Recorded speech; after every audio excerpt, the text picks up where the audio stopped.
Hey guys, Bert Berger here, Sunova Surfboards. Today I'm going to talk about the original Hangman. And I got to say, this probably been one of my favourite boards throughout my life, and it really, I don't know, it sort of did the job at a certain point. So if I go back sort of 25 years, or when the longboard resurgence came back, and there was a lot of crews still into performance longboards, but this was almost the first attempt at something a bit more traditional, sort of before the logs even came back into vogue. And the idea is something to help somebody nose ride easier. And so basically, when you look at the outline of the board, you see it gets very parallel up the front, like really straight, chops off really flat. So what that does is that creates a lot of nose area, right? So that you've got more area up front. So when you start to walk, as you sort of walk up to the nose, you've got a nice big platform there to be able to stand on. And then of course, also the other thing that happens is when you have a very parallel section of outline, it wants to run a line on the face and draw a longer, cleaner line, kind of locks in. So now the other interesting thing with this board too, I'm not even sure if I can show it, but I'll have a go, see if it does work.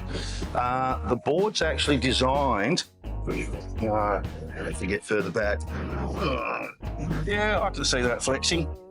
I'm probably flexing that a good 20 millimeters, correct. Okay, so the board's designed really fine and thin through the front end.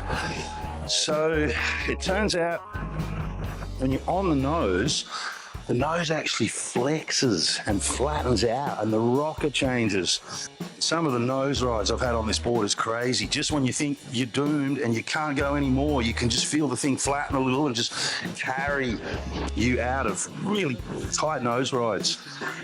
Now, normally we do this board as a 2+1. In this case, this one is a custom. Customer requested only a single fin. So now the other thing too is, it's a little bit of a mixed bag, this board, because on one hand, you've got this nice wide nose, a lot of nose area, parallel outline. You've got a lot of help up front. But then in the back end, we've still got some leftovers of a traditional performance board, in the sense that the rails are a little boxy and there's a hard edge there.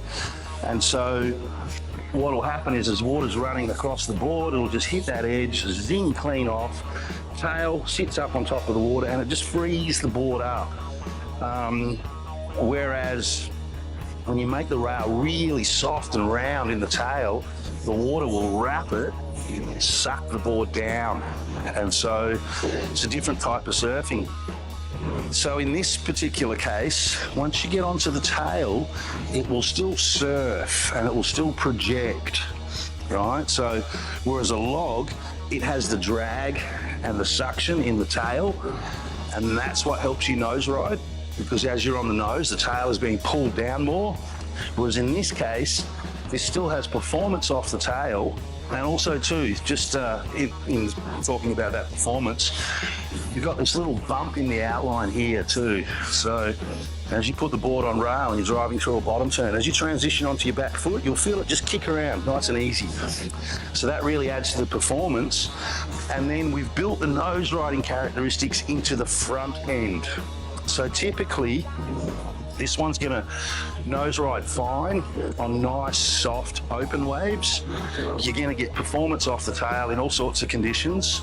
And one of the other things you might have noticed with this board is that it's got a slightly different look for a Sunova.